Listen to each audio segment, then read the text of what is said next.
అప్పుడే చాలా ఎక్సైట్ అయ్యాము మీ క్యారెక్టరైజేషన్కి. అండ్ ఇప్పుడు ట్రైలర్లో ఇంకొంచెం డోసేజ్ పెంచినట్టుగా కనిపించింది. సో ఓవరాల్ ఇది చాలా ఛాలెంజింగ్ ఫిల్మ్ యాక్చువల్లీ మీకు. ఇప్పుడు దాకా మీరు చాలా సాఫ్ట్గా లేదంటే కొంచెం సైక్ క్యారెక్టర్స్ చేసిన త్రూ అవుట్ ద మూవీ అలాంటి సైకోపాత్ చూపించే ఒక క్యారెక్టర్ కదా. So what is the most challenging అంటే ఏం చెప్తారు? మీరు అన్నట్టు టీజర్కి ట్రైలర్కి ఎంత ఉందో సినిమాకి కూడా అంత డిఫరెన్స్ ఉంటుందండి. అండ్ మోస్ట్ ఛాలెంజింగ్ పార్ట్ ఏంటంటే, సో బేసిక్గా క్యారెక్టరే ఛాలెంజింగ్ అండి. వెరీ పెక్యులర్గా ఉంటుంది, వెరీ అంటే కొంచెం అబ్నార్మల్గా ఉంటాడు అనమాట. వాడి బిహేవియర్ కానీ, వాడి వే ఆఫ్ స్పీకింగ్ కానీ, వాడు వేరే స్టేట్లో ఉన్నప్పుడు వాళ్ళు ఎలా మాట్లాడతాడు, నార్మల్గా ఉన్నప్పుడు ఎలా మాట్లాడతాడు, అదంతా క్రియేటివ్గా చూపించడమే సార్ చెప్పడం, నేను దాన్ని నా బాడీ లాంగ్వేజ్లో నేను చూపించడం అనేది కొంచెం. యాక్చువల్లీ మీ ఏజ్ ప్యాటర్న్లో ఉన్న అప్కమింగ్ హీరోస్ అని చెప్పొచ్చు, చైల్డ్ ఆర్టిస్ట్గా చేసిన వాళ్ళందరూ ఏంటంటే వాళ్ళు చేసేది కాకుండా ఇంప్రూవైజేషన్స్ కూడా ఇలా చేస్తే బాగుండు అలా చేస్తే బాగుండు అనుకునే వాళ్ళు చాలామంది ఉన్నారు. రీసెంట్లీ రోషన్ కానీ వీళ్ళందరూ కూడా. సో మీరు మీ పరంగా ఒక క్యారెక్టరైజేషన్ వస్తే మీ నుంచి కూడా ఒక 2 వర్షన్స్ 3 వర్షన్స్ ఇంప్రూవైజేషన్స్ చూపిస్తూ ఉంటారో మీ డైరెక్టర్ గారికి? 3 ఏంటండి, 10 కూడా చూపిస్తాం కావాలంటే. ఆయన సాటిస్ఫై అయ్యేంత వరకు ఎన్నంటే అని చేస్తాం, తప్పదు కదా. All the very best. So much. ఎస్కేన్ గారు హాయ్ అండి. సో యాక్చువల్లీ మారుతి గారు బ్రాండ్ అనగానే హారర్ ఫిలిమ్స్కి ఒక డిఫరెంట్ ఆడియన్స్ అంటూ ఉంటారు. సో మీ బ్యానర్స్ నుంచి ఇలాంటి ఒక సినిమా వస్తుందంటే ఎలాంటి రేంజ్లో ఉంటుందన్నది మేము ఎక్స్పెక్ట్ చేసేయచ్చు. So thank you so much for మీరు ఇలా దీన్ని తీసుకురావడానికి. అయితే I want to ask you question. So మీరు గతంలో ఒక 20 మంది తెలుగు అమ్మాయిలని హీరోయిన్స్ కింద తీసుకొస్తామని చెప్పారు కదా. మీరు కూడా చేస్తారా? లేదండి, నాకు యాక్టింగ్ పరంగా ఏం ఇంట్రెస్ట్ లేదండి. సో అది ఎంతవరకు వచ్చింది మీ మాటల్లో తెలుసుకుందామని. ఓకే, అంటే అది ఒక ప్రాసెస్ అండి. ఇప్పటివరకు ఒక 6-7 మెంబర్స్ అయ్యారు, ఒక 2-3 మెంబర్స్ జరుగుతుంది. సో హీరోయిన్స్ అనే కాదండి, హీరోయిన్స్గా అదర్ ఇంపార్టెంట్ కీ రోల్స్లో డైరెక్టర్గా, రైటర్గా, ఎగ్జిక్యూటివ్ ప్రొడ్యూసర్గా వేరియస్ ఫీల్డ్స్లో నేను పనిచేస్తున్న సినిమాలో ఒక 25 మంది తెలుగు లోకల్ అమ్మాయిల్ని తీసుకురావాలనేది నా ఇది. ఒక 6-7 మెంబర్స్ అయ్యారు. సో సూపర్, దేవుడి దయ వల్ల నేను నా కెరీర్ ముందుకెళ్ళినప్పుడు నేను కొంతమందికి ఛాన్స్ ఇవ్వగలను. ఆల్ ద వెరీ బెస్ట్ అండి. అండ్ ఈ సినిమా మీరు చూసేసారని చెప్పారు కదా. సో మీకు హుకింగ్గా అనిపించిన ఎలిమెంట్ ఏంటి అంటే ఏం చెప్తారు సార్? అంటే horror effects and sound effects అండి. అలాగే అమర్ గారు నెక్స్ట్ అంటే ఈ సినిమా దేని గురించి చెప్తున్నారు అనేది సెకండ్ హాఫ్లో కానీ రివీల్ అవ్వదు. అప్పటి వరకు అది అసలు దేని గురించి జరుగుతుంది అనేది ఒక ఇంటెన్స్గా వెళ్ళొద్ది, ఉత్కంఠభరితంగా. సో ఆ కథ చెప్పిన విధానం నచ్చింది నాకు.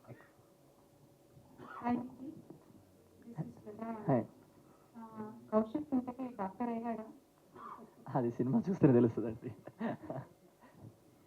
సినిమా ట్రైలర్ అయితే చాలా బాగుంది.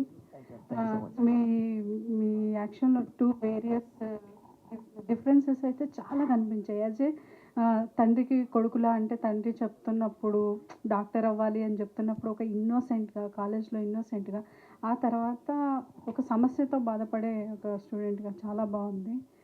ఆ సినిమా 2 వేరియేషన్స్ అన్నప్పుడు మీకు ఎలా అనిపించింది? I always wanted to do this. అంటే ఒకటే మనిషి 2 క్యారెక్టర్స్ చేయడం ఈజ్ వెరీ వెరీ ఇంట్రెస్టింగ్. అంటే ఈ లాస్ట్ 2 వారాల నుంచి పెద్దగా సినిమాలు లేకపోవడం వల్ల ప్రొడ్యూసర్లు ఎవరో దొరకట్లే ఈ క్వశ్చన్ అడగడానికి. అంటే on the record, of the record మాట్లాడుతూ ఉంటాం కానీ మీరు దొరకరులేండి అంత ఈజీగా. కానీ అదే ఇప్పుడు ఇండస్ట్రీలో ఒక ఇష్యూ జరుగుతుంది, ఈ థియేటర్స్ బంద్ చేయాలని, బంద్ చేయకూడదని. మీరు చిన్న సినిమాలు, మీడియం రేంజ్ సినిమాలతో చేస్తున్నారు. ఇప్పుడు పెద్ద సినిమాతో, ఇప్పుడు రాజాసాబ్ లాంటి పెద్ద సినిమాతో అసోసియేట్ కూడా అయ్యారు. అసలు ఏంటి ఈ ఇష్యూ గురించి ఏంటి ఒపీనియన్ ఏంటి? అంటే మీ పర్సనల్ ఒపీనియన్ ఏంటి, ఇండస్ట్రీ పర్స్పెక్టివ్ ఏంటి? నా పర్సనల్ ఒపీనియన్ ఏంటంటే అండి, ఈ పర్సంటేజ్లు, రెంట్లు, షేర్లు వీటికన్నా కూడా ఆడియన్స్ దగ్గర నుంచి ఒక కంప్లైంట్ ఉంది సినిమాల మీద. దాన్ని మనం ఎంత సీరియస్గా తీసుకుంటున్నాం. అలాగే మేకింగ్ సైడు అది పర్సంటేజ్ ఆఫ్ ఆడియన్స్ తగ్గిపోతున్నారు. ఫస్ట్ మనం ఎంత పర్సంటేజ్ పంచుకుంటాం, తర్వాత థియేటర్కి వచ్చే పర్సంటేజ్ తగ్గిపోతున్నప్పుడు ఎక్కువ పర్సంటేజ్లో వాళ్ళని ఎలా తీసుకురావాలనే దాని మీద పెద్దలు ఫస్ట్ కాన్సన్ట్రేట్ చేస్తూ బాగుంటుందని. ఎందుకంటే వచ్చేది ఎక్కువ మంది ఉంటే అన్ని సమస్యలు తీరిపోతాయి. ఇప్పుడు వచ్చేవాళ్ళు తగ్గిపోయారు కాబట్టే రెవెన్యూ తగ్గిపోయింది, ఇప్పుడు మేము ఎలాగా అన్నాం. వచ్చేవాళ్ళు ఎక్కువ ఎలా తెప్పించాలి అనే దానికి ఆడియన్స్ సైడ్ నుంచి కొన్ని ఇవి ఉన్నాయి, ఇండస్ట్రీ సైడ్ నుంచి కొన్ని ఉన్నాయి. అవి రెక్టిఫై జరిగితే ముందు బాగుంటుంది అనేది నా ఇది. ఎందుకంటే ప్రతి చోట చూసేది ఏంటంటే టికెట్ రేట్స్ గురించి మాట్లాడుతున్నారు, అలాగే మధ్యలో ఈ పాప్కార్న్, కూల్ డ్రింక్స్ దీనివల్ల మేము దూరం అయిపోతున్నామని మాట్లాడుతున్నారు. దాన్ని ఎలా అడ్రస్ చేయాలి? అలాగే ఇతర స్టేట్స్లో ఫ్లెక్సిబుల్ టికెటింగ్ ఉంటుంది అక్కడ. ఎందుకంటే మార్నింగ్ షోకి వచ్చే ఆడియన్స్ తగ్గిపోతున్నారు, ఈవినింగ్ షోస్ బాగుంటున్నాయి, అలాగే వీకెండ్స్ బాగుంటున్నాయి. బట్ అన్ని రోజులు ఒకే రేట్స్ ఉండటం వల్ల కొంత దూరం అవుతుంది. సో ఫ్లెక్సిబుల్ ఇది పెట్టి ఎక్కువ మంది రప్పించగలమా, లేదా నార్మల్ రోజుల్లో కొంచెం తక్కువ రేటు ఉంటే స్టూడెంట్స్ని వాళ్ళని రప్పించగలమా, వీకెండ్లో కొంచెం పెంచుకుని అలాగా ఎక్కువ డిమాండ్ రోజు ఇలాంటి వాటి మీద కాన్సన్ట్రేషన్ చేస్తే బాగుంటుందని. ప్లస్ ఒక ఆడియన్స్కి థియేటర్కి వచ్చే కల్చర్ చచ్చిపోతుంది. ఎందుకంటే ఒక 2 వారాలకి 3 వారాలకి ఓటీటీలో వచ్చేస్తున్నప్పుడు థియేటర్ కూడా మనం అంత ఖర్చు పెట్టి వెళ్ళటం ఎందుకులే అనేది అవుతుంది. సో ఇప్పుడు హిందీలోనూ తమిళంలోనూ కూడా అనుకున్నట్టు 8 వారాల పాటు సినిమా ఓటీటీలోకి రాకపోతే థియేటర్కి వచ్చి, అంటే దానివల్ల కొంతమంది పెద్ద సినిమాలు తీసే ప్రొడ్యూసర్లకి పెద్ద ఓటీటీ రేట్లు రాకపోవచ్చు, సో వాళ్ళ ముందుకు రాకపోవచ్చు, అది కూడా జెన్యూన్. బట్ అలా అనుకుని అందరం 2 వారాలకు 3 వారాలకు ఇచ్చుకుంటూ వెళ్ళిపోతుంటే ఆడియన్స్ థియేటర్కి వచ్చేదే. అంటే మీరు చెప్పే ఇది నిజమైన ఎగ్జిబిటర్కి కానీ డిస్ట్రిబ్యూటర్కి కానీ మనం చేసే ఫేవర్ ఏంటంటే ఎంతకాలం దాన్ని ఓటీటీలో రాకుండా ఉంచితే అదే. ఎందుకంటే అప్పుడు థియేటర్కి ఎక్కువ ఈ సినిమా రావట్లేదు కాబట్టి మనం చూద్దామని కల్చర్ మళ్ళీ పెరుగుద్ది. లేదంటే ఆ పర్సంటేజ్ ఇంకా తగ్గిపోతుంటే ఇండస్ట్రీకి ఇంకా గడ్డుగాలం ఉంటుంది.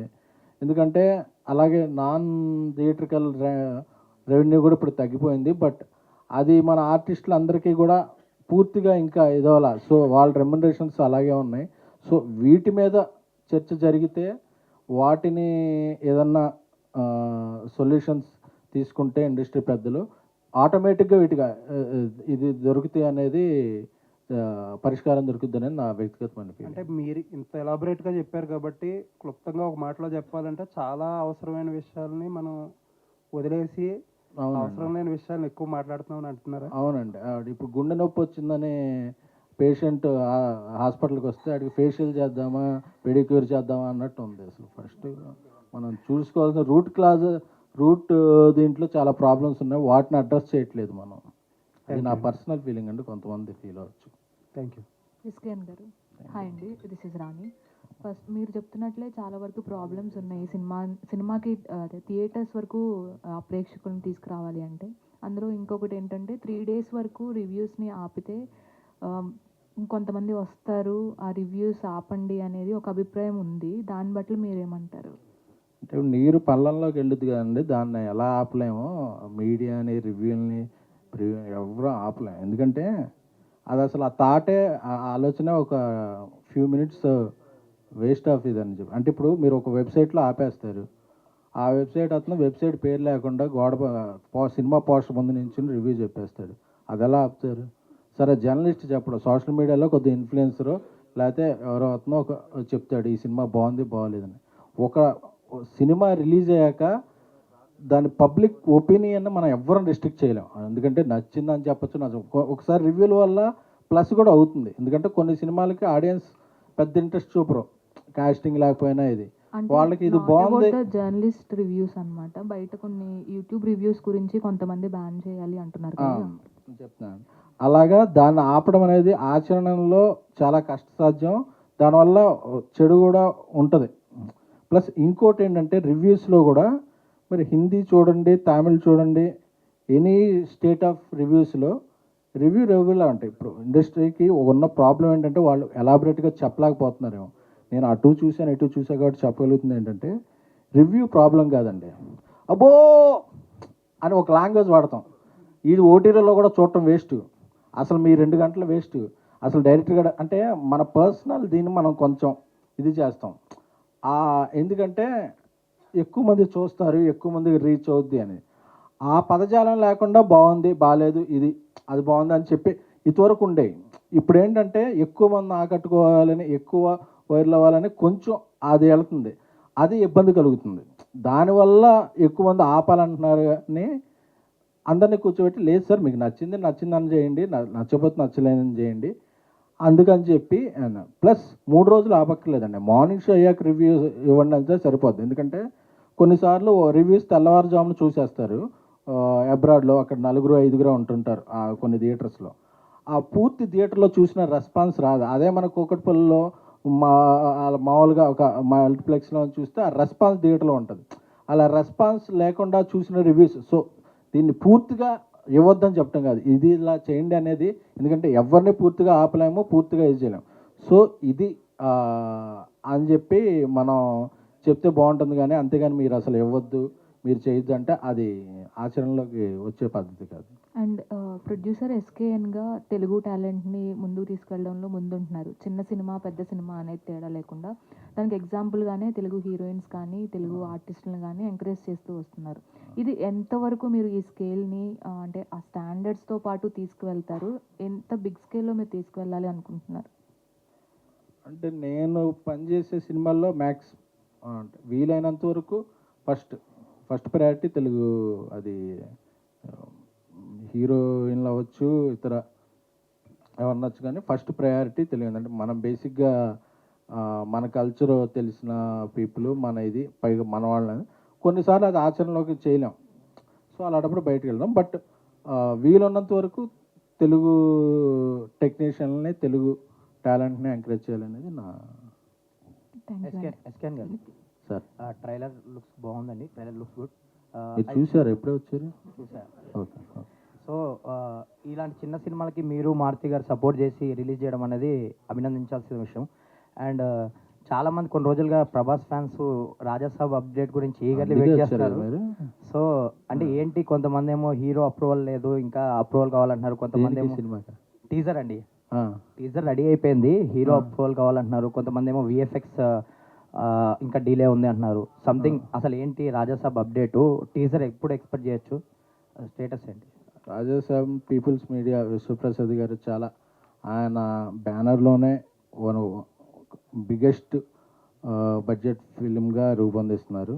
అలాగే మారుతి గారు కూడా ఆయన శక్తి వంచన లేకుండా కృషి చేస్తూ చాలా మంచి అవుట్. నేను ఈరోజు వచ్చేటప్పుడే పొద్దున్నే ట్విట్టర్ ఓపెన్ చేస్తుంటే అలాగే చూస్తున్నా, మారుతి గారి ట్వీట్ చూసింది, ఇంకా మ్యాక్స్ 2 వీక్స్ అన్నీ వచ్చేస్తాయని చెప్పారు. So all set.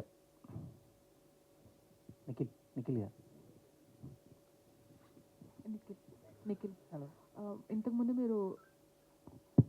ఇంతకుముందు మీరు చేసిన క్యారెక్టర్స్ అన్నీ ఒక ఎత్తు అయితే, ఇందులో మీరు చేస్తున్న క్యారెక్టర్ ఇంకొక స్టెప్కి మిమ్మల్ని ఫార్వర్డ్ తీసుకెళ్తుందని చెప్పాలి. చాలా బాగుంది. సో దీనికోసం మీరు ఎంత కష్టపడ్డారు? అంటే ఆ మాడ్యులేషన్స్ అనేవి చేంజ్ చేయడం కోసం ఎలాంటి జాగ్రత్తలు తీసుకున్నారు? అంటే ఇంతకుముందు వాటికి దీనికి అసలు కంపారిజన్ లేదండి. నేను అన్నీ చిన్నప్పుడు క్యారెక్టర్స్ చేసుకొచ్చాను ఇప్పటి వరకు. ఆల్మోస్ట్ ఒక 70 మూవీస్ చేశాను. ఇది నేను మెయిన్ లీడ్గా ఫుల్ లెంత్కి ఇదే నా ఫస్ట్ మూవీ. సో అంటే ఆ ఎక్స్పీరియన్స్ అంతా నాకు ఇక్కడ యూజ్ అయింది అనమాట. అంతే. All the very best. Nikhil గారు. అపరిచితుడు ఎన్నిసార్లు చూశారు? ఎప్పుడు చూసారండి, ఒక 2 సార్లు అంతే. సో అపరిచితుల్లో ప్రకాష్ రాజ్ అంటే విక్రమ్ గారి స్టైల్లో సో వేరియేషన్ చూపించడం ట్రైలర్ చూస్తే అర్థమవుతుంది. డిఫరెంట్ ఒక యాక్టర్ వేరియేషన్ చూపించడానికి ఎలా కష్టపడతాడు అనేది ఒక ఎగ్జాంపుల్గా విక్రమ్ గారు చేశారు. సో దాన్ని ఇన్స్పిరేషన్ ఏమైనా ఉందా యాక్ట్ చేయడం కోసం? ఓన్లీ డైరెక్టర్ చెప్పిన మూమెంట్లో చేసుకుంటూ వెళ్ళారు?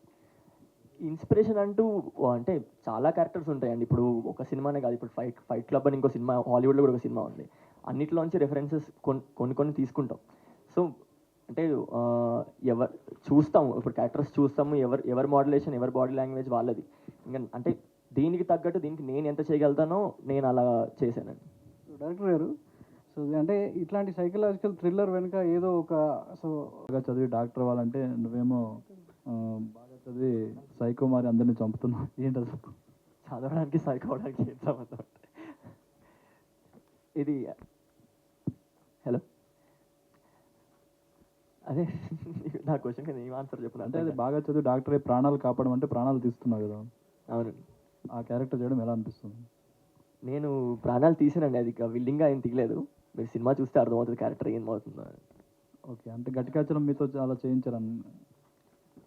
అలాంటిది అనుకోండి. మీరు డైరెక్ట్ సినిమా క్వశ్చన్ అడుగుతున్నారు, అడిగితే సినిమా తెలిసిపోతుంది. ఓకే, నిఖిల్ ఇక్కడ వైరల్ అవుతూ ఉంటాయి. అండ్ రీసెంట్గా ఒక ఇంటర్వ్యూలో కూడా హీరోయిన్ బాత్రూంలోకి మాకు యాక్సెస్ లేదు కాబట్టి అనేది కూడా బాగా ట్రోల్ చేశారు. సో ఏంటి అలాంటి ఏం చెప్తారు? నేను చేయలేదు సార్, మీమర్స్ కానీ ట్రోలర్స్ కానీ. సో అది ఫ్లోలో వస్తుందా లేకపోతే ఏమైనా కంటెంట్ క్రియేట్ చేద్దాం? ఫ్లోలో అండి. ఇప్పుడు మీరు మంచి అందమైన అమ్మాయి అనుకోండి, ఏదో మాట్లాడతారు కదా మీరు, అలాగా ఏదో ఆ మాటల్లో వస్తాయి తప్ప అది మళ్ళీ ఇంటి దగ్గర ఇది పాయింట్ అని ఆ తర్వాత అనుకుంటుంది ఇదన్నా వచ్చిందా అనుకుంటాం, కానీ ముందు దాని గురించి స్క్రిప్ట్ రాసుకునేది ఏమీ ఉండదు. ప్లస్ ఆ ఇంటర్వ్యూకి సంబంధించింది అయితే మొత్తం టీం ఉంటారు కదా, టీం ఇచ్చిన, ఎందుకంటే అక్కడ నేను హోస్ట్ కదా, సో టీం ఇచ్చిన స్క్రిప్ట్ అవే ఫాలో అవడం జరిగింది. ఓకే, అంటే మన చైల్డ్హుడ్లో చాలా హారర్ సినిమాలు చూస్తూ ఉంటాం, కొన్ని అక్కడ వదిలేస్తాం, కొన్ని మనల్ని వెంటాడుతూ ఉంటాయి. సో అలా మీ చైల్డ్హుడ్ లైఫ్లో మీరు థియేటర్లో సినిమా చూసి అది ఇంకా మిమ్మల్ని వెంటాడుతూ ఉండి బాగా భయపడ్డ సిచ్యువేషన్ ఏదైనా? దెయ్యం అని రామ్ గోపాల్ గారి సినిమా అండి. అందులో ఏంటంటే 1 minute చెప్తా. అందులో ఒక మహేశ్వరి అద్దం ముందు నించుకుని బూచ్ బూచ్ బూచ్ అని 3 సార్లు అంటే 3 సార్లు దెయ్యం వస్తుంది డ్రెస్సింగ్ టేబుల్ మీద. ఆ రోజు నేను మధ్యాహ్నం సినిమాకి వెళ్ళిపోయి సెకండ్ షో చూసి అలా వచ్చాను. ఇంటికి వచ్చేవాడికి ఆ రోజు మా ఇంట్లో డ్రెస్సింగ్ టేబుల్ కొన్నారు. నాకు తెలియదు అది కొన్నారు. పడుకుంటే డ్రెస్సింగ్ టేబుల్ షాకింగ్ డ్రెస్సింగ్. ఇంకా అలా చూస్తున్నప్పుడు ఏదో చూడకూడదు అనుకున్నా ఒకసారి అలా చూడటం, వచ్చిందేమో దాంట్లోకి ఏదో అనటం, ఇంటి బయట బట్టలు ఆరేస్తుంటే ఆ రిఫ్లెక్షన్ కనిపిస్తుందిగా, అందులో ఏదో చీర కనబడింది అనుకున్నాయి. అలాగా టెన్షన్తో ఆ రోజంతా లైట్ ఆన్ చేసుకుని కూర్చున్నా. సో నాకు అది దెయ్యం సినిమా అయితే చాలా నన్ను చిన్నప్పుడు బాగా భయపెట్టింది. Thank you sir. ఇందులో మిమ్మల్ని భయపెట్టిన సీన్స్ ఏమైనా ఉన్నాయండి? ఉన్నాయండి. అవి మిమ్మల్ని కూడా భయపెట్టాలని ఇప్పుడు రివీల్ చేయట్లేదు. థియేటర్లో మీరు చూస్తే అది కొన్ని 2-3 సీన్లు భయపెట్టినాయి. డైరెక్టర్ గారు సార్, అంటే నిఖిల్ ఫస్ట్ ఇక్కడ. సో ఫస్ట్ ఆఫ్ ఆల్ ఎవరైనా కానీ బేసిక్గా ఇంట్రొడ్యూస్ అయ్యేటప్పుడు లవ్ స్టోరీస్ కానీ ఫ్యామిలీ స్టోరీస్ ఇలా చూస్ చేసుకుంటారు స్టోరీస్. బట్ మీరు ఫస్ట్ టైం హారర్కి వెళ్తున్నారు, బట్ సపరేట్ ఆడియన్స్ వరకే ఉంటుంది. సో ఏం జాగ్రత్తలు తీసుకున్నాము స్టోరీ? అంటే నేను అంటే క్లీషేగా వెళ్ళడం కాకుండా కొంచెం ఇంట్రెస్టింగ్గా వస్తేనే కొంచెం జనాలు కూడా చూస్తారు కదండి. అంటే ఒక మంచి స్టోరీతోని రావడం అనేది ఇంపార్టెంట్. లవ్ స్టోరీతో వస్తున్నామా, హారర్తో వస్తున్నామా, దేంతో వస్తున్నామా అనేది కాదు. Thank you. డైరెక్టర్ గారు, ప్రేక్షకులు కక్కుర్తిగా ఇంట్లో కూర్చొని చూడకుండా థియేటర్స్కి రండి, కక్కుర్తి అనే పదాన్ని వాడారు 2 times. సో మీరేమో ఓటీటీలో రాకుండా కొంతకాలం రాకుండా చూస్తే సినిమా ఎక్కువ కాలం నిలబడుతుందని చెప్పేసి మీరు చెప్తున్నారు. సరే, ఎందుకు సార్ మీ మధ్య అంటే అభిప్రాయ భేదాలు ఉన్నాయి? ప్రేక్షకులు కక్కుర్తనే మా ఆయన అంటున్నారు. అంటే ఆయనతో నేను పని చేయలేదు, ఆయన పక్కింట్లో నేను ఉన్నాను. చిన్నప్పుడు నా ఫేవరెట్ హీరో మెగాస్టార్ చిరంజీవి గారితో ఆయన సినిమాలు తీసిన గౌరవం రిలేషన్ తప్ప పెద్ద ఇంటరాక్షన్ కూడా లేదు. ఆయన ఏ సందర్భంలో ఏ సమయంలో ఎలా అన్నారో అది తెలియదు, కానీ నాకు ఇది అభిప్రాయ భేదం అని ఆయన కూడా ఏదన్నా అక్కడ ఏదన్నా తెలీదు, కంటెక్స్ట్ తెలీదు, ఆ వీడియో కూడా చూడలేదు కాబట్టి నేను కమెంట్ చేయలేదు. కానీ మామూలు సందర్భంలో అయితే ఆయన ఏంటి నేనేంటి ఎవరైనా సరే ప్రేక్షక దేవుళ్ళు, వాళ్ళు బాగుండాలి, వాళ్ళు బాగుంటే సినిమా బాగుంటుంది అనే దీంతోనే ఇండస్ట్రీలో ఎంత పెద్ద వ్యక్తులైనా ఎంత అప్కమింగ్ అయినా సో ప్రేక్షకులను గౌరవిస్తారు, అది గౌరవించి తీరాలి. ప్రొడ్యూసర్స్ అంతా ప్రేక్షకుల్ని థియేటర్స్కి రావడానికి చర్యలు తీసుకోవచ్చు కదా. అదేనండి నా ఇది కూడా.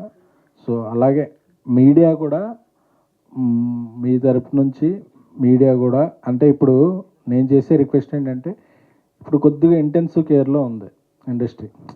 ఇలాంటప్పుడు గట్టిగా ఇప్పుడు అది చూస్తాం కదా రెజ్లింగ్, వాడు గట్టిగా ఉన్నప్పుడు 4 దెబ్బలు వేసినా పర్లేదు, పడిపోయిన వాడిని ఇంకా లేసే టైంలో టపటప కొడితే ఇంక పోతాడు. సో మీడియా కూడా ఇండస్ట్రీ లేవాలి అనే దీంట్లో కొంచెం ఉన్న విమర్శనాత్మక ఇది కొంచెం తగ్గించి, అంటే ఇప్పుడు పరిస్థితి బాగాలేదు కాబట్టి మళ్ళీ బాగుండి బాగా పుష్టిగా తిరుగుతుంటే మనం ఎక్కేయచ్చు. సో ఆడియన్స్ అంటే ఆడియన్స్ వస్తే ఇండస్ట్రీ బాగుంటుంది, ఇండస్ట్రీ బాగుంటే ఇండస్ట్రీ అనేది ఒక 10 మంది సంబంధించిన నిర్మాతలతో 10 మంది హీరోలతో కాదండి, దాని మీద కొన్ని వేల మంది డైరెక్ట్గా, కొన్ని లక్షల మంది పరోక్షంగా బాగుంటారు. కాబట్టి మనకు కూడా ఎప్పుడు కొంతమంది ఆ టాప్ ప్లేయర్నే ట్రోల్ చేసి ఓకే మనం ఎవరి మీద ఇది చేసాం అనుకుంటారు, బట్ దాని మీద ఆధారపడి కొన్ని లక్షల మంది ఉంటారు, ప్లస్ ఒక రెవెన్యూ వనరు ఇది. సో దాన్ని అందరూ బతికించుకోవాల్సిన అవసరం ఉంది. అది చూసేవాళ్ళు తీసేవాళ్ళు కూడా మళ్ళీ ఒకసారి ఆలోచించుకొని మనం చేస్తుంది రైటా రాంగా, రైట్ చేయాలంటే అంటేనే ఏమాత్రం మొహమాటం లేకుండా, ఎందుకంటే ఇది మనది కాబట్టి తప్పు ఎవరి ఎక్కడ ఉంది అదే అని కాదు. ఒక జనరేషన్ మారినప్పుడు, ఒక టైం ఇది ఉన్నప్పుడు కొన్ని మారుతుంటాయి, ఆడియన్స్ ఇష్టాలు ఏంటి అన్నీ. సో దానికి తగ్గట్టుగా మనం ఏం చేస్తున్నాం, ఏం చేయాలి అనేది. ఎందుకంటే అప్పుడు కేబుల్ టీవీలు వచ్చినప్పుడు సినిమా అయిపోయింది అన్నారు, అయిపోలేదు. ఆ తర్వాత స్టార్ టీవీలు అన్నీ వచ్చినప్పుడు అయిపోయింది, వీసీఆర్లు వచ్చినప్పుడు అయిపోయినాయి అన్నారు, అవ్వలేదు. కేబుల్ టీవీలు వచ్చినప్పుడు అయిపోయింది అన్నారు, అవ్వలేదు. కోవిడ్ వచ్చినప్పుడు అయిపోద్ది అన్నారు, ఓటీటీ వచ్చినప్పుడు.